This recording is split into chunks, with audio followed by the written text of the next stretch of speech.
Hi, I'm James Lemon. I'm the managing partner and president of Tailor-Made Real Estate Investments, LLC. And what Tailor-Made Real Estate Investments does is we acquire rental properties and we also do flips. I've been a real estate agent and a broker for the last 13 years. In the last 4, I've been an aggressive investor and flipper. 4 years ago, I bought my first investment property, and it was $30,000, and I put 20% down, which was $6,000. And I was aggressive in paying that house off.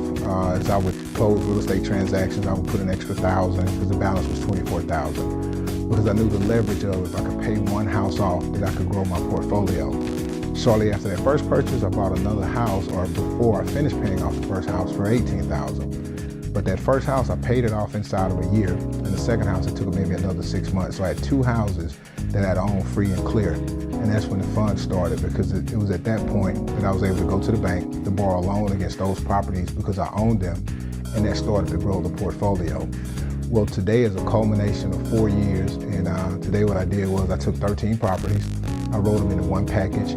The total of those properties was a value of $580,000, but I only needed $400,000 in order to put the portfolio into one deal, and then I took out about $85,000 to pay myself back from the monies that I loaned or borrowed from credit cards, lines of credit. So the business made it to a point that it could pay me back from my personal investment, which gives me no credit card debt. And now the business can borrow credit on its own, and it stands alone. So it's a significant feeling to start with $6,000 4 years ago to today having a portfolio worth just under $600,000.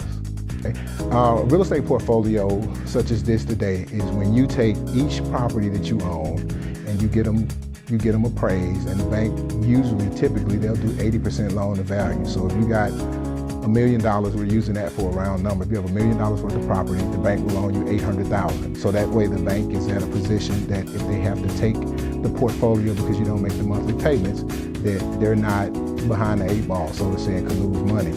The advantage of being able to finance a portfolio for the investor is it gives you some cash, because usually you're able to build equity into projects or into houses.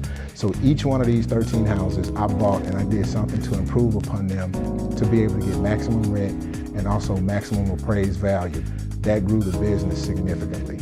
So at the end of the day, being able to provide people with a quality place to stay built in some equity, and it also raised the rents, because my typical rents are a little bit higher than the average rents around town. But my units never stay vacant long when I do have vacancies, because people have come to trust Tailor-Made Real Estate Investments.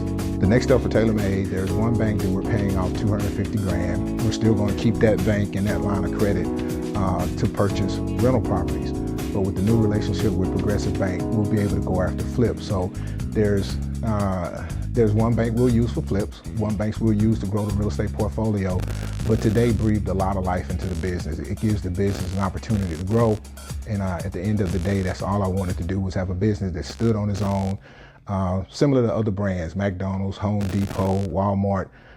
We're not that big yet, but it gives the business its own identity, it has its own credit, and then having a relationship with another bank that, I borrowed $250,000 and paid them back $250,000 plus the interest is a great situation to be in. Flipping homes and purchasing rental property, the two things that I've learned through all of the mistakes, and there have been several, and there have been some blessings as well, but that you have to be persistent and you have to be patient. When I'm buying properties, there's never a situation that I won't walk away from a deal, but then I also study the deal. So the one thing I would share to any investor is take your time, be patient, and also persevere, because you're going to learn. There are going to be some mistakes made. Another thing, I was in real estate 10 years before I bought my first investment property. It took me 10 years before I got to the point that I felt comfortable enough that I could invest in real estate and not put my house or my household finances in jeopardy. Some people borrow money that they don't have. I saved my money. I was diligent with my savings and spending. And even then, there were things that came up in different properties that I had to spend. I had to use credit card debt. So to get to an opportunity that the business can pay back that credit card debt, that's a lesson learned.